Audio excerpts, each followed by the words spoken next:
This is All of It on WNYC. I'm Allison Stewart. The 2026 Tony Awards are set to broadcast live this Sunday 7th from Radio City Music Hall, and one of the shows up for Best Revival of a Play is Becky Shaw. The play is centered around a very bad first date. Andrew, played by Patrick Ball, sets up his coworker Becky, played by Madeline Brewer, with his wife's best friend, a guy named Max. But what poor Andrew doesn't know is that Max and his wife have a past, and that Becky has some serious issues. The first date is an epic disaster, and Andrew finds himself helping Becky pick up the pieces, putting his own marriage in jeopardy in the process. It is a darkly funny play. Actors Patrick Ball and Madeline Brewer join me to discuss the play. You might know Patrick from the hospital drama The Pitt, and Becky from her roles in shows like The Handmaid's Tale and You. But the play marks both actors' Broadway debuts, and now it's nominated for a Tony for Best Revival of a Play. I began our conversation by asking Madeline what interested her about Becky's character. I mean, I think what's not to like about Becky, even though that doesn't seem to be the general consensus for people that I talk to after the show, I just think she's utterly fascinating. And I also think that it's really relatable. Everybody's made like a social faux pas, you know, and then tried to climb kind of out of that hole of shame. And she just can't seem to let things go, which I do understand. I love her. I love her determination, even though it's kind of what puts people off of her. And, yeah, I'm happy to play her every day. Patrick, how would you describe Andrew? Well, I think it's interesting because we were just talking about all those years of eating black beans for dinner and not knowing if you're going to be okay. Mm-hmm. If you're not going to be okay in your career, if you're not going to be able to be eligible partner for someone. And I think that's something that I think Becky and Andrew have in common. Yes. that they are really they're out in the wind and they feel it. And I think you see both of these people knowing that they have a lot of love to give, and they might not have much else to give. And so I think life has tossed both of them around quite a bit, and they're doing their best to play the hand they were dealt to the best of their ability. What does Becky see in Andrew? I mean, he is kind. His kindness, his gentleness. I think that he gives her a moment to express some of this darkness that she feels has happened. He's a sounding board. He's a listening ear, whereas most people just kind of discard her and run away from these more dangerous impulses or this dangerous history of hers. And he's there for her. And what's funny about it is that to her, it just looks like complete altruism and like a real friend available to me. And you don't realize until later in the play that it kind of has its own self-serving element, is that he has, maybe not self-serving, but he has his own agenda or his own desires that he gets out of this situation. And that's... It's interesting because at one point it becomes clear that Andrew might have a thing or a weakness for damsels in distress. Exactly, right? yeah. He just wants to rush in. He wants to help. Not even be a Prince Charming, but he wants to help. Yeah. Why do you think Andrew is drawn to these women who need help? Well, I mean, how deep do we want to go on? Go deep for public radio. One of the things that drew me to this project that I thought was really exciting to do this project in tandem with the Pitt is the conversation on codependency and the conversation on sort of like the shadow side of what it means to be a hero. And the shadow side being that you do need to be needed, and you can be really helpful to the people around you, and you can give a lot of care. But if that falls into a pattern of requiring those around you to need that care, it can be quite toxic and destructive. And I thought the play that Gina wrote really understood that and really exposed that for for the complexity. And she's described in the front of her own play that each one of these characters are someone that she would hook one of her friends up with. Like, these are not bad people. It's just an acknowledgement of this need that is complicated, and is not without its merit, but it's also not without its shadow. I'm interested in the play. Becky turns up to the first date, this blind date, and she's sort of overdressed. She's sort of dressed a little bit like a birthday cake, I think to say. What does it say in the script about how she's dressed? Oh, I believe that it says the dress is a maddeningly subtle faux pas.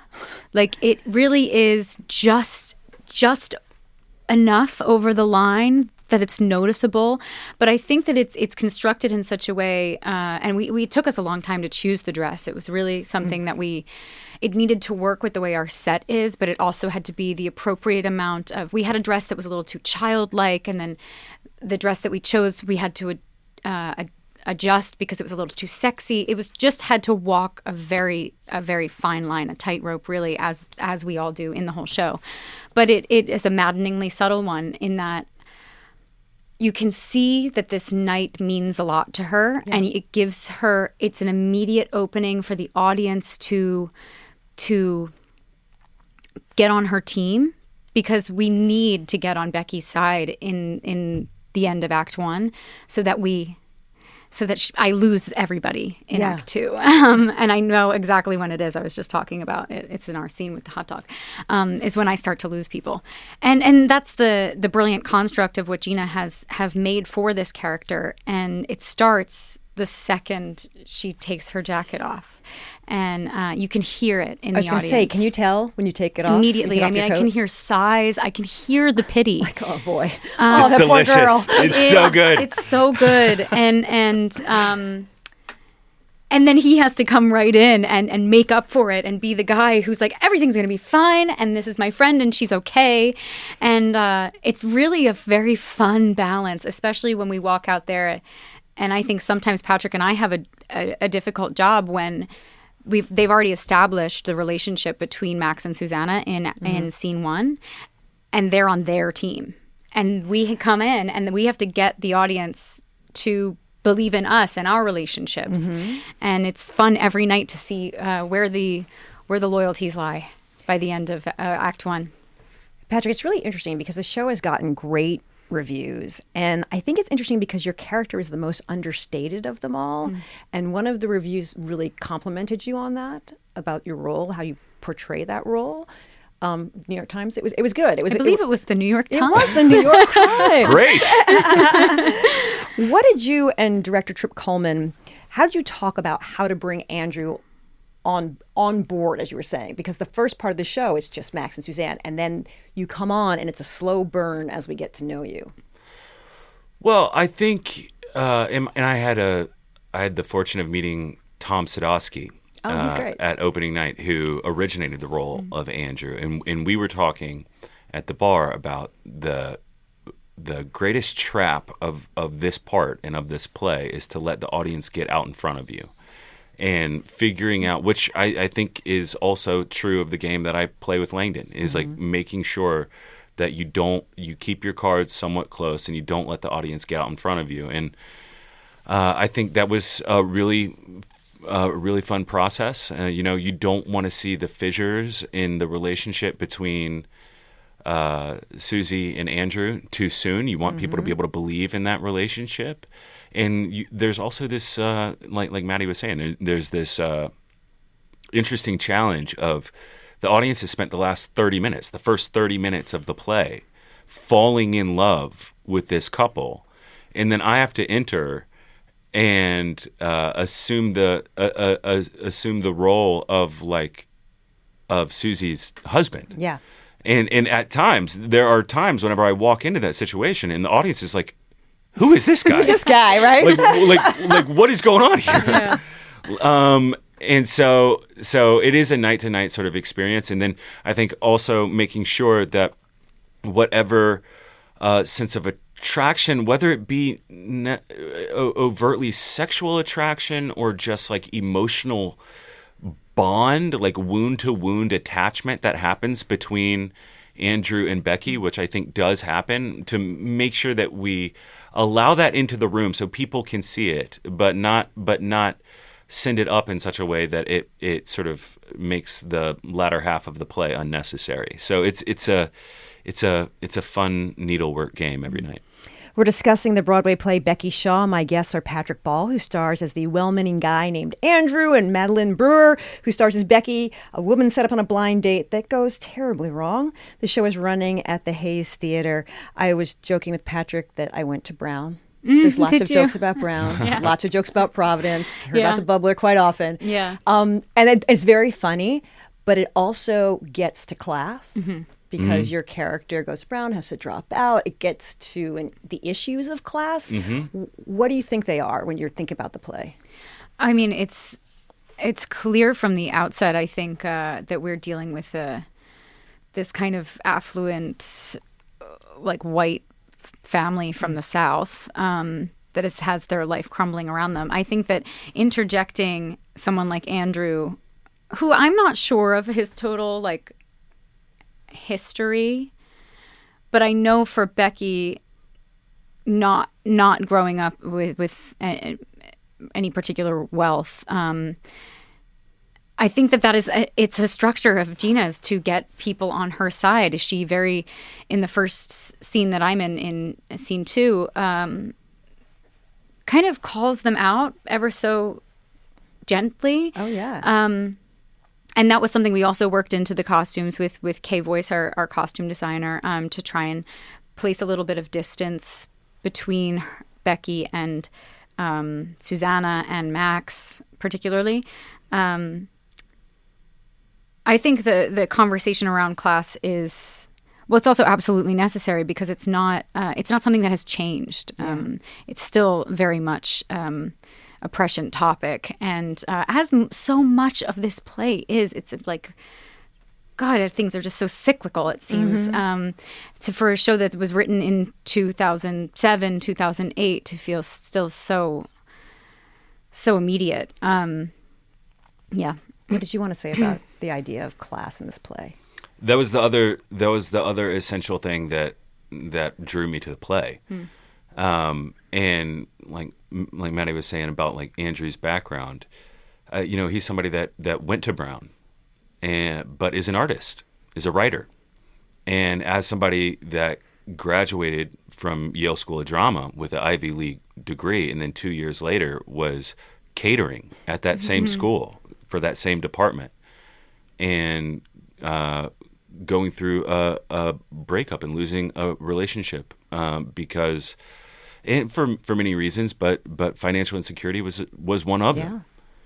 And just knowing, like, you have somebody like Becky who is a college dropout and is now facing facing a life without the white picket fence that she dreamed of, has no access to that. Whereas Andrew has come through the halls of privilege in a different way and landed on this sort of same conclusion, landed on the same sense of being exposed to not being able to have a retirement, not being able to buy a house, not being able to have a marriage.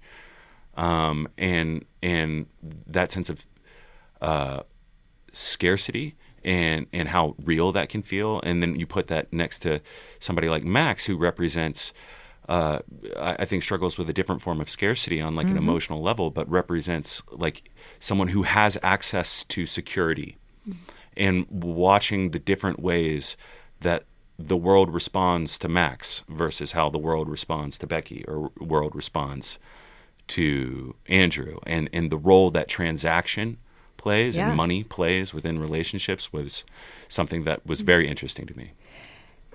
This sounds like it's a really heavy play. It's really funny. No, it's very funny. It's hilarious in moments.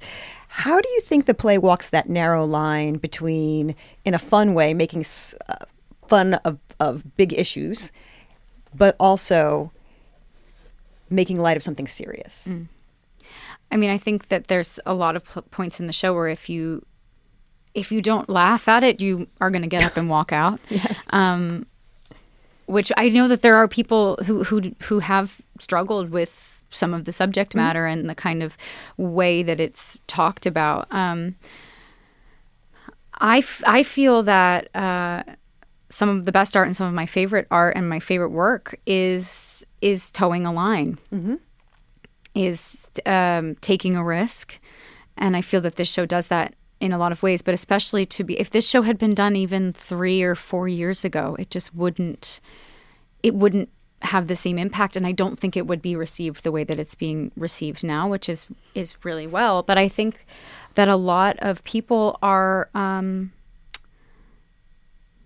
eager, I think, to have distance from terrible people, to kind of, it's why we love Succession, it's like to watch these terrible people be terrible to each other, and then also to find redeeming qualities in them, to find what it is that we love about them and relate to them, and have to confront in ourselves that kind of discomfort in, I relate to Becky. I do personally, Maddie, and that makes me feel so bizarre. And I think she uses her vulnerability, she uses her white womanness in a way that like I wouldn't, but also I grew up at a different time than Becky did, and I think it's, as a theater goer, just a relief to watch people be terrible and have some distance from it, and maybe laugh at how terrible they are.